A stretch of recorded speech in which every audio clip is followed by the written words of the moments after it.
Dressing রুমের দরজা ঠেলে ধীর পায়ে বেরিয়ে আসছেন রজত পাতিদার। হাঁটার ভঙ্গিতে অদ্ভুত এক স্থিরতা, কাঁধের ভরাট দৃঢ়তায় যেন ভেসে উঠছে আরেক পরিচিত ছায়া। মনে হয় এই বুঝি মহেন্দ্র সিং ধোনির আগমন। রজতের দুই কাঁধেই তো এখন চাপা পড়ে আছে বিশাল এক দায়, রয়্যাল চ্যালেঞ্জার্স বেঙ্গালুরু আর আগ্রাসী ব্যাটিং দর্শনের পুরো ভার।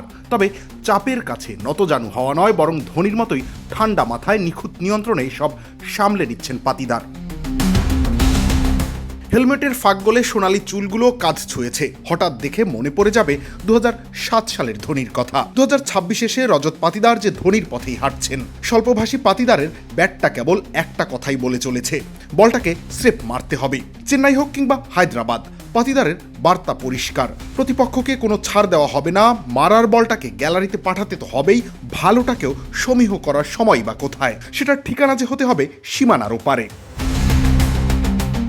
আসরে নিজেদের প্রথম ম্যাচে 12 বলে 32, দ্বিতীয় ম্যাচেও একই ধারায় ব্যাট চালালেন চেন্নাইয়ের বিপক্ষে। এবার সেটা 19 বলে অপরাজিত 48। রজত যেন পরিণত হয়েছেন আরসিবির পাওয়ার হাউসে।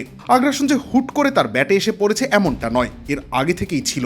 তবে 2026-এ রজত পাতিদার একটু ব্যতিক্রম। আগ্রাসনের চূড়ান্ত ধাপও তিনি ছাপিয়ে গেছেন, যেন ধোনির মন্ত্র বলে নিজেকে বানিয়েছেন বোলারদের জমদূত।